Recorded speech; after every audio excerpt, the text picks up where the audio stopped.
विजय वर्गीय जी, अंत में मैं सवाल वही उठाऊंगी जो हर चुनाव में डिसाइडिंग फैक्टर होता है।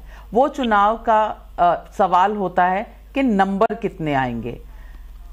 कुछ लोग कहते हैं कि ब्रवाडो है आपका कहना कि 200 प्लस होंगे, क्योंकि 121 असेंबली सेगमेंट्स में आप आगे थे लोकसभा के चुनाव में। जो हाफवे मार्क है वो 146 है।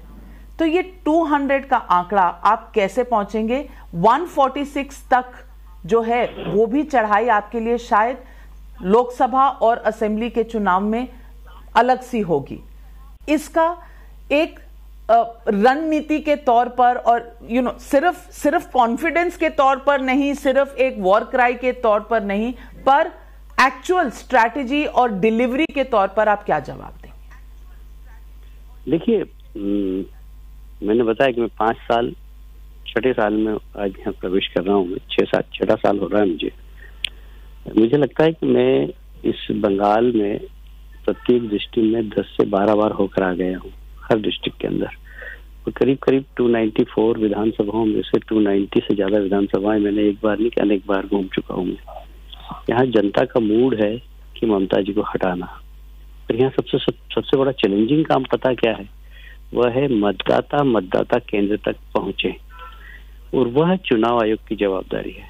और इसीलिए हमने कहा कि यहाँ पर लीडर निर्भीकता से चुनाव हो। अगर 220 से भी ज्यादा सीटें हमारी, यदि मतदाता मतदान केंद्र तक पहुंच जाए, तो अब चैलेंज हमारे लिए यही है कि हम चुनाव आयोग से यहाँ की व्यवस्था ठीक तरीके से करा सके।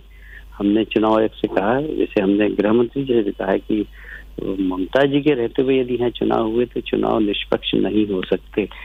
और चुनाव प्रक्रिया के अंदर जो स्टेट ब्यूरोक्रेसी रही, तो आप क्या कह रहे हैं कि प्रेसिडेंट्स नहीं, क्या आप क्या कह रहे हैं, प्रेसिडेंट रूल लगाया जाए चुनाव से पहले? मैं आपके प्रश्न का जवाब दे रहा हूँ, मेरा उत्तर पूरा हो जाने दीजिए। बंगाल एक ऐसा प्रदेश है कि मैंने सारे देश में घुमा हूँ। मैं कम से कम हिंदी भाषी प्रदेशों में तो मैं सभी इधर घुमा हूँ।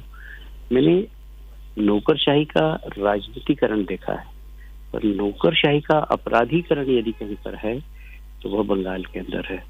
और इसलिए ऐसा लगता है यहाँ पर कि कलेक्टर कार्यालय और एसपी कार्यालय टीएमसी के कार्यालय हो गए हैं। इस प्रकार यहाँ पर राजनीति चल रही है। तो बहुत जरूरी है कि स्टेट ब्यूरोक्रेसी को चुनाव प्रक्रिया से दूर हटकर सेंट्रल फोर्स का उपयोग करे, और यहाँ तक कि केंद्र के जितने भी विभाग है वहां के कर्मचारियों को लगाएं चुनाव प्रक्रिया के अंदर। और निश्चित रूप से यदि निर्भीकता और निडरता से चुनाव हुए तो 220 सीटों से भी ज्यादा हम जीतेंगे, पहली बात। दूसरी बात, आपने कहा कि राष्ट्रपति शासन लगना चाहिए। हाँ, मैं एक राजनीतिक कार्यकर्ता की हैसियत से मैं कह रहा हूँ, यहाँ पे राष्ट्रपति शासन लगना चाहिए। अब राष्ट्रपति शासन लगाना या नहीं लगाना है केंद्र सरकार का निर्णय है, पर मेरा ऐसा मानना है कि निष्पक्ष चुनाव के लिए यहाँ पर राष्ट्रपति शासन होना चाहिए। बहुत बहुत बड़ी बात आपने कह दी कैलाश विजय वर्गीय जी। जबकि 6 से 8 हफ्तों में चुनाव होने वाला है, आपने एक नया शगुफा छोड़ा है। मुझे लगता है इसकी राजनीतिक प्रतिक्रिया भी होगी। लेकिन विजय वर्गीय जी, आप कह रहे हैं आप 6 साल से बंगाल में हैं, तो कुछ ना कुछ बांग्ला तो सीखी होगी। आज बंगाल के लोगों को आप बांग्ला में कुछ कहकर बताएं।